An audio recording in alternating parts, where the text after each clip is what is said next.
Hello and welcome to Pushing Back, Ukraine Daily Brief.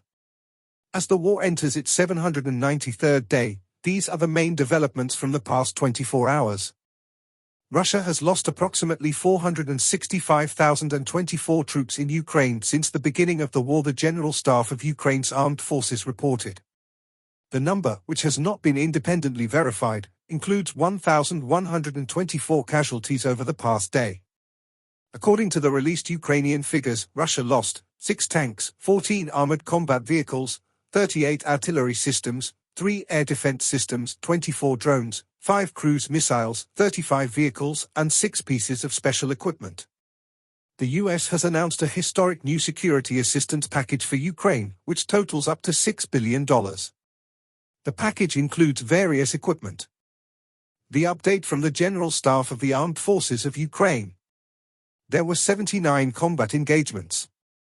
The enemy launched a total of 1 missile and 67 airstrikes, carried out 67 multiple launch rocket system attacks on positions of Ukrainian troops and various settlements.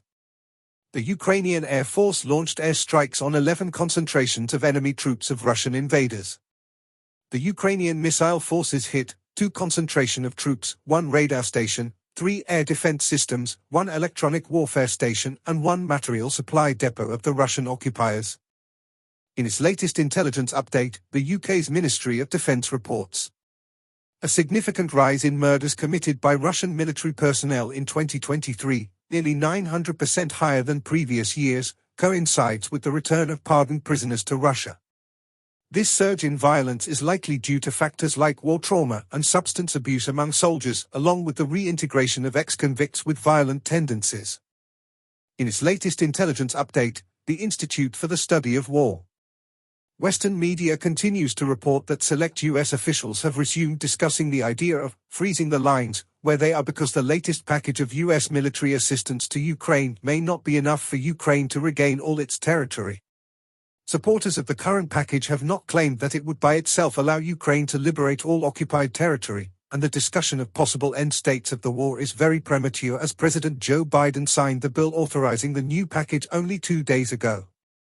Public meetings between officials from Russia, Belarus, the People's Republic of China, Iran, and North Korea have surged in recent days, with at least 10 high-level bilateral meetings between April the 22nd and 26th, underscoring the deepening multilateral partnership these states are constructing to confront the West.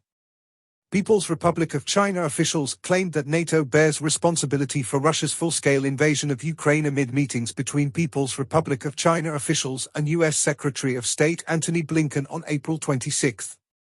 Ukraine's Western partners continue to provide Ukraine with immediate and longer-term military assistance, particularly for Ukraine's air defenses. The Ukrainian military has reportedly pulled US-provided M1A1 Abrams tanks from the front line in part because of the widespread threat of Russian drones and other strikes. Russian authorities continue efforts to expand the definition of prosecutable anti-war sentiment to portray Russians who oppose the war in Ukraine as opposing Russia itself. Radio Free Europe Radio Liberty's Tata Bashkort service Idol Realili reported on April 26 that Samara Oblast is forming a new, beta, volunteer motorized rifle battalion.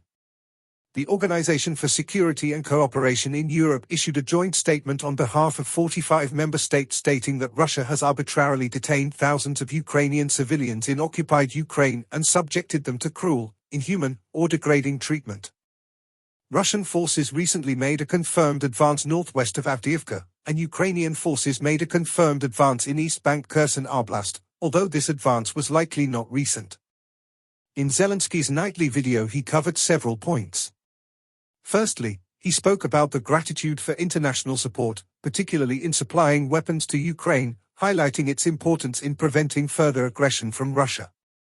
Secondly, he emphasizes the significance of ongoing cooperation and implementation of agreements to counter Russian aggression effectively.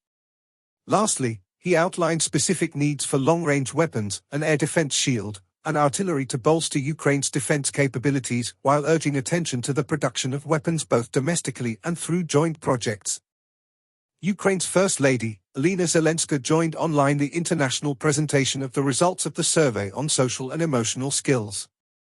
She highlighted the negative impact of war on students' emotional development. She suggested programs to improve social and emotional skills for both students and teachers. Ukraine is committed to fight the war while also focusing on development.